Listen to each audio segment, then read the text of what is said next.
Welcome to biology, my dear student. We are learning chapter 2 biological classification. And now we are discussing about five kingdom system of classification, and already in five kingdom system of classification we have learned about kingdom Monera and kingdom Protista. So my dear student, today we will move to the third kingdom Fungi. So my dear student, about kingdom fungi, some of the common characteristics, okay, we have already learned in the characteristics of five kingdom classification, isn't it? So there we came to know that fungi are eukaryotes, isn't it? They are eukaryotes. Again, what happened? Eukaryotes means they will have true nucleus at the center of their cell, isn't it? Then my dear student, we have seen that cell wall will be present in the members or the organism in kingdom fungi.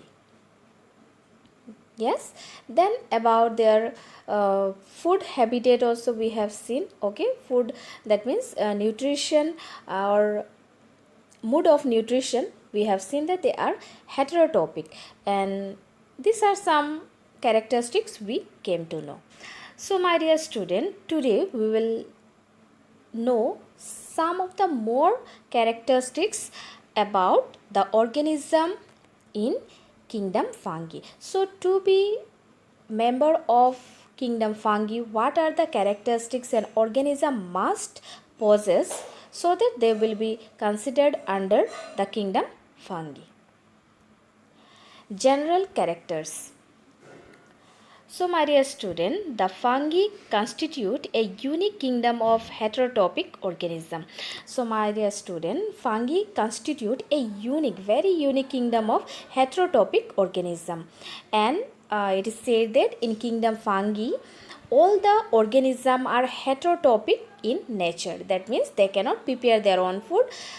Either they are dependent on the dead organism or in living organism.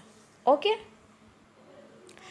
Then my dear student, they show a great diversity in morphology and habitat, and in the kingdom fungi the individuals or the organisms show a great diversity. That means in their morphology means external appearance, in their external appearance there is a great diversity, means variation is there in their morphology as well as in their habitat. Habitat means where they live. So the place where they live, there also have great variation, diversity will be there, as well as in their appearance also.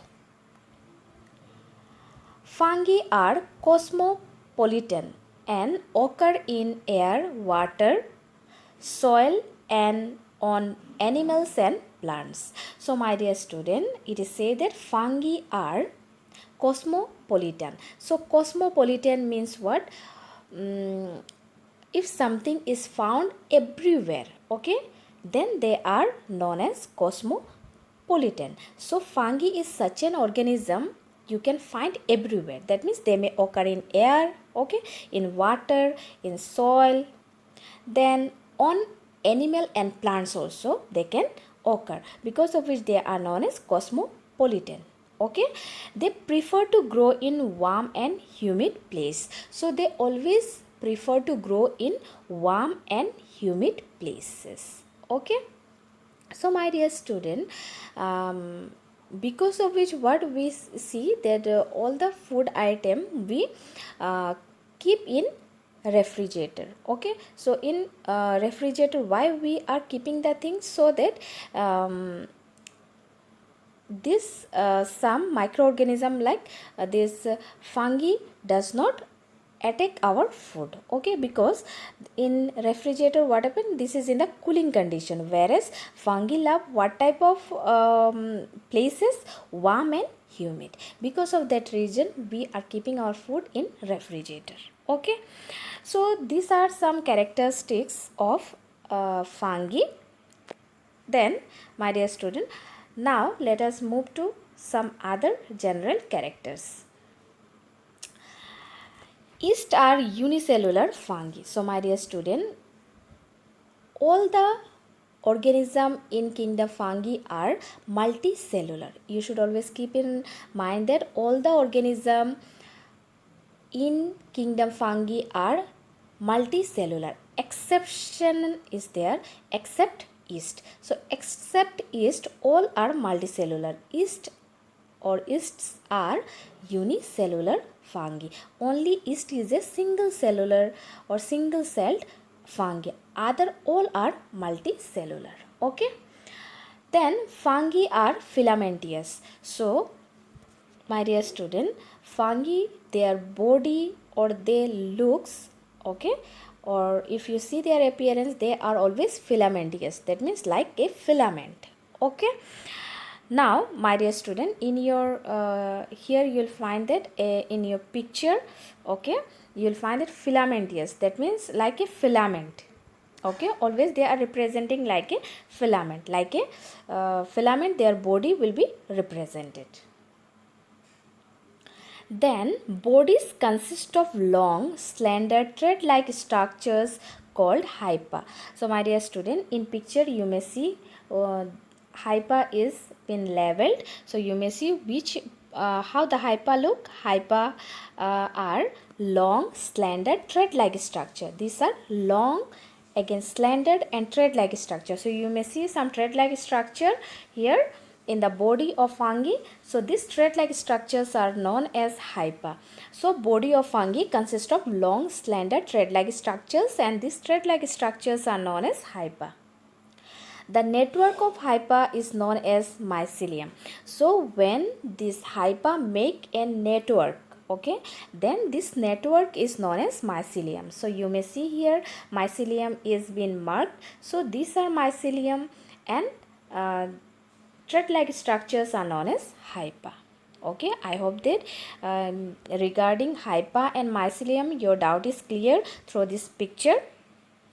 Okay, so my dear student, we came to know about their structure. What are the things we came to know about the structure of fungi? That fungi are filamentous, bodies consist of long, slender, thread-like structure known as hypa, and the network of hypa is known as mycelium.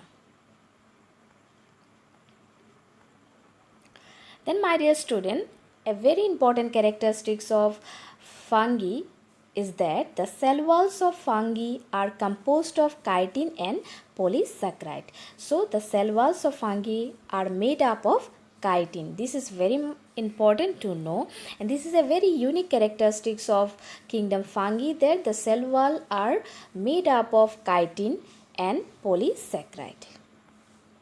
Most fungi are heterotrophic. That means they may be saprophytes, those who all are living in the decaying thing and extracting food from them. Parasite means living in living organism body and extracting the food. So they may be of saprophytes or parasites. They can also live as symbionts, and sometimes some of the organism of kingdom fungi also shows symbiotic association, and they can live as a symbionts. So example we can say lichen. So lichen is a symbiotic association. Okay, lichen is a symbiotic association of algae and fungi. So when fungi come together with algae and they live together, okay, as a single life, then we will call it as a lichen, and lichen is an example of symbiotic association. In this association, what happened, both are being benefited, no one is harmed, both are benefited. Okay. Then another example of symbiotic association is mycorrhiza. So my dear student, when fungi come and live in the root of higher plant, okay, root of higher plant, then that association is known as mycorrhiza.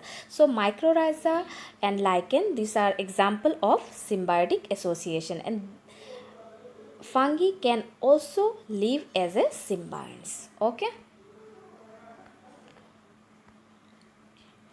Now let us know some characters regarding reproduction. So reproduction in fungi can take place by vegetative means. So reproduction in fungi can also take place by vegetative means. Vegetative means through body parts. Okay, fragmentation. So fragmentation is a process in which you will find that body is divided into small fragment or pieces, and from that pieces what happen, new organism is being formed or developed. Okay, then fission means cell divides into two part. Okay, that is binary fission. You have heard, I think, binary fission means a cell divides into two part, and from two part what happen, two new individual.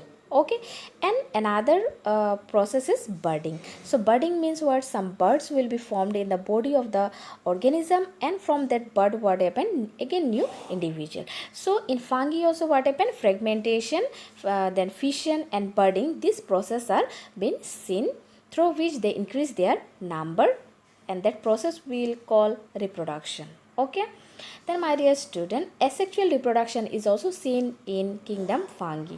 So in kingdom fungi, the organisms are also showing asexual reproduction by formation of spores. Okay, and these spores are called conidia or sporangiospores or zoospores. Okay, then, my dear student, sexual reproduction is also seen in kingdom fungi, and sexual reproduction is performed by oospores, ascospores or basidospores. So, different organism, they will produce different types of spores, and through these three types of spores have been seen in this kingdom, through which sexual reproduction is been carried out by the organism.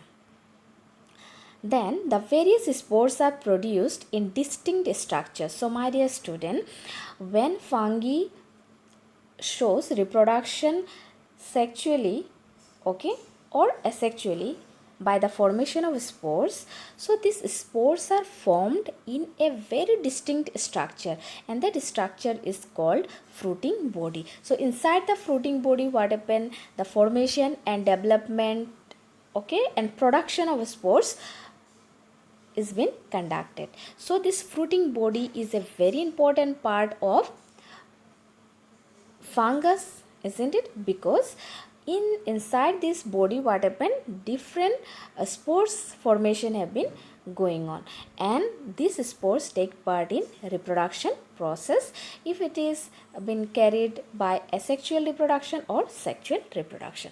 So my dear student, these are some of the general characters regarding kingdom fungi, and next class we will see the classification of kingdom fungi. So thank you.